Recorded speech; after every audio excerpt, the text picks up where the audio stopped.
வணக்கம் நண்பர்களே. விஜய் தலைமையில் நடைபெறுகிற இந்த ஆட்சியில தங்களுக்கு எதிராக வருகிற விமர்சனங்களை அவங்களால தாங்க முடியறதில்லை.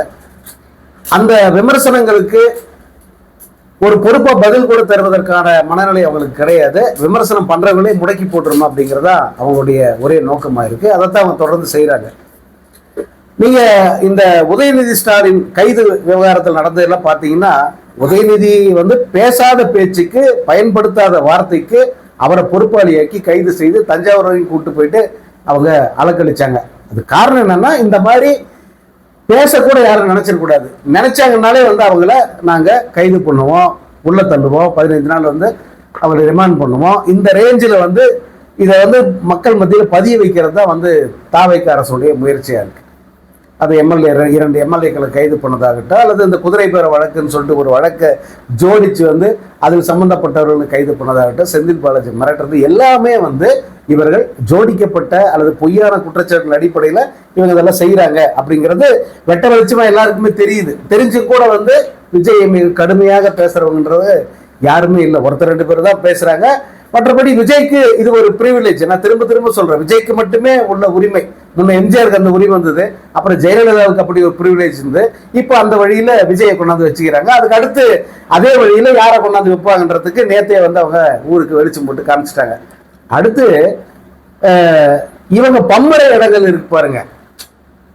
அதாவது ஆகாதவங்க கைப்பட்டாலும் குத்த கால்பட்டாலும் குத்தன்ற மாதிரி இவர்களுக்கு இவங்க எதிராளிகள் அப்படின்னு அவங்க முடிவு பண்ணிட்டாங்கன்னா யார வேணா இவங்க தூக்குவாங்க.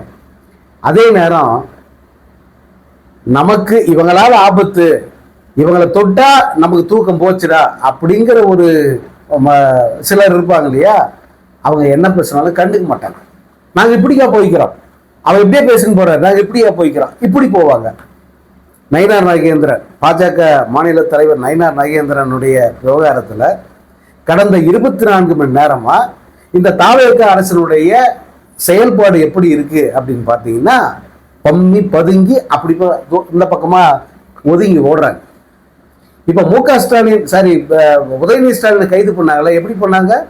அவரு தஞ்சாவூர்ல இருந்த ஆர்ப்பாட்டத்தில் கலந்துக்கிட்டு பேசுறாரு, காவிரி பத்தி பேசுறாரு.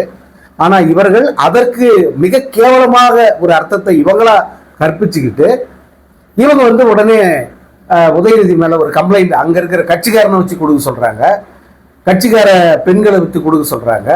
அந்த புகாரின் அடிப்படையில் அடுத்த சில மணி நேரத்தில் உதயநிதி ஸ்டாலின் கைது பண்றீங்க. ஆனால் நயினார் நாகேந்திர இதற்கு முன்பு திரிஷா பத்தி பேசியிருக்காரு. அதுக்கு அவரு வருத்தம் தெரிவிச்சிட்டாரு. இதுக்கு அதனால யாருக்காவது வருத்தம் வந்துச்சுன்னா தப்பா எடுத்துக்காதீங்கன்னு சொல்லிட்டாரு. அதோட விட்டாங்க. அப்பயே அவர் பாஜக தலைவர் தான். அப்ப இவங்க ஆட்சியில் இல்லை. இப்போ ஆட்சி பொறுப்புக்கு வந்துட்டாங்க. யாரை வேணா தூக்குற அளவுக்கு இவங்களுக்கு அதிகாரம், வானளவு அதிகாரம் வச்சிருக்காங்கல்ல. இப்ப நயினார் நாகேந்திரன் என்ன பேசுறாரு, அவருடைய கட்சி அலுவலகத்துல, நான் இப்பயும் சொல்றேன், பேசுறது சரியா தப்பா அந்த ஆர்கியூமெண்ட்டுக்கு நான் வரல. அவர் கட்சி அலுவலகத்துல ஒரு தேசிய கொடியை திரு சுதந்திர தினத்தன்னைக்கு இந்த மாதிரி சட்டமன்றத்தில் போய் அப்பாவை தேடுறாரு ஒருத்தர். இவங்களுடைய ஆட்சி லட்சணத்தை இப்படித்தான் இருக்கு, போய் அவங்க அம்மா போய்கிட்டு இருந்தா தெரிஞ்சிருக்கோம் அப்படின்னு அவர் சொல்றாரு. அதாவது இப்படி சொல்லி இருக்கணும், அதை ஒரு வார்த்தை அவர் மாத்தி சொல்லிட்டார். அது சொன்னது சரியா தப்பான்றதெல்லாம் அப்புறமா பேசுவோம். சட்டமன்றத்திலே போய் அப்பாவை தேடுவாங்க, வீட்டுல போய் அம்மாட்ட கேட்டாதானே அப்பா யாருன்னு சொல்லுவாங்க. அதான் சட்டமன்றத்திலே போய் அப்பாவை தேடுறாங்க. இப்ப நயினார் நாகேந்திரன் பேசுறது எவ்வளவு பெரிய தப்பா தெரியுது, எவ்வளவு ஆபாசம், பொறுக்க முடியாத சொல்லனாத ஆபாச வார்த்தைகளால் பேசிட்டாருன்னு சொல்லிட்டு நியூஸ் தமிழ் மாதிரியான சேனல்கள்லாம் செய்தி போடுறீங்கல்ல. இந்த முதலமைச்சர் விஜய் சட்டமன்றத்துக்குள்ள அப்பாவை காணன்னு குட்டி கதை சொன்னார, அந்த அப்பாவை காணுன்ற வார்த்தைக்கு உதயநிதி ஸ்டாலின் சரி அல்லது திமுகவினர் நேரடியா ஒரே அர்த்தத்தை எடுத்துக்கிட்டாங்க. முக ஸ்டாலின் தோத்துட்டாரு. அதை கொஞ்சம் கூட இங்கிதம் இல்லாம, ஒரு மனசாட்சி இல்லாம, அரசியல் நாகரிகம் இல்லாம ஒரு ஆள் பேசுறான்டா அப்படின்னு சொல்லிட்டு அவங்க எடுத்துக்கிட்டாங்க. உங்களை மாதிரி தப்பா எடுத்துக்கல. இப்போ நீங்க எப்படி எடுத்துக்கிட்டீங்க? நயினார் நாகேந்திரன் பேச்சு நீங்க என்னவா எடுத்துக்கிட்டீங்க? இப்ப அவர் என்ன சொல்லி இருக்கணும்? அவர் சொல்ல வந்தது என்ன? சட்டசபையில் போய் அப்பாவை கடன் தேடுறியே, போய் அம்மா கிட்ட கேளு, இதான் அதுக்கு அர்த்தம். நேரடியா அர்த்தம் தான். அப்பா எங்கன்னு சொல்லிட்டு போய் எங்க அம்மா கிட்ட கேளு அப்படின்னு அர்த்தம். ஆனா அவர் பேசுறதுல ஒரு வார்த்தை தப்பா போயிடுச்சு. ஓகேவா? இதை நேரடியாக எடுத்துக்கினா இப்படிதான் எடுத்துக்கிட்டோம். ஆனா சட்டமன்றத்தில் போய் நீங்க பேசுறீங்களா அப்பாவை காணன்னு சொல்லிட்டு, அதற்கு தவறான அர்த்தத்தை அவங்க எடுத்திருந்தா நியாயமா உங்க மேல கேஸ் போட்டிருக்கணும். அப்பாவை காணோம் அப்படின்னு நீங்க சொன்னதை உதயநிதி ஸ்டாலினோ திமுகவினரோ தவறாகவே பொருள் எடுத்துக்கிட்டு உங்க மேல கேஸ் கொடுத்திருந்தா நியாயமா நீங்க வழக்க சந்திக்க வேண்டிய இடத்துல இருக்கீங்க. நீங்க என்ன பெரிய யோகி? அதுல தவறாக பேசுறது நீங்க தான், முதல் தவறாக பேசுறது நீங்க தான். இந்த தவறுக்கு ரியாக்ஷன் பல நாட்கள் கழிச்சு இப்ப வந்து நயனா பேசியிருக்காரு. அவருக்காக அவர் பேசுறது சரி, அவர் சரியா பேசிட்டாருனால நான் வாதிட வரல. ஆனால் உங்களுடைய பேச்சு மிக தவறானது, மிக கேவலமானது, அருவருப்பானது. யாரு? முதல்வராக இருக்கிற விஜயனுடைய பேச்சு சட்டமன்றத்தில் இது பேசக்கூடியதா? சட்டமன்றத்தில் பேசக்கூடிய விஷயமா இது? ஆனா அதை சபாநாயகர் அனுமதிக்கிறாரு. உங்க ஆளுங்கெல்லாம் கை கொட்டி சிரிக்கிறாங்க, ஆஹா அப்படின்னு சொல்லிட்டு அவ்வளவு புலகாங்கிதம் அடைகிறீங்க.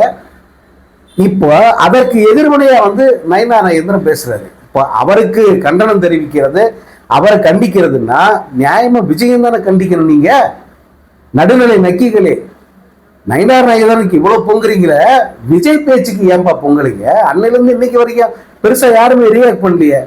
நடுநிலையாளர்கள் அரசியல் விமர்சனம் சொல்லிக்கிற ஒருத்தர் 2 பேர் தவிர மீதி அவ்வளவு பேரும் விஜயனுடைய பேச்சு எப்படி ஃபயர் விட்டார் பாத்தீங்களா, செஞ்சுட்டாரு பாத்தீங்களா, ஆக்ஷன் எப்படி சினிமாவில் நடிக்கிறதெல்லாம் வந்து அங்க காட்டுறாரு பாருங்க.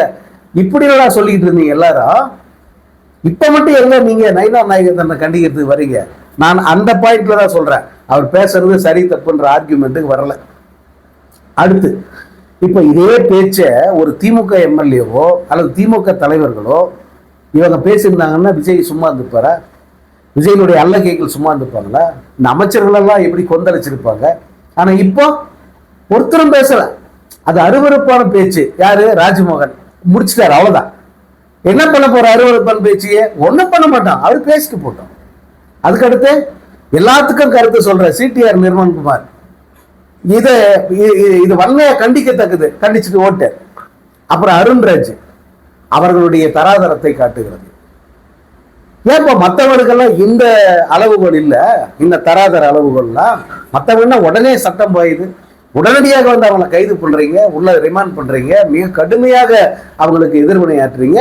பாஜகவின் தலைவர் தான் அவரு, ஒன்றும் தமிழ்நாடு முதலமைச்சர் கிடையாது இல்ல, அல்லது வேற எதுவும் பெரிய போஸ்ட்ல எல்லாம் ஒன்றும் இல்லை. பாஜகவில் இந்த மாநிலத்துக்கு பொறுப்பாளராக இருக்காரு. அந்த நயனா நாகேந்திரனை தொடர்றதுக்கு உங்களை என்னப்பா தடுக்குது? 24 மணி நேரம் ஆச்ச, எந்த பொந்தில் போய் ஒழிஞ்சுக்கிட்டு இருக்கீங்க?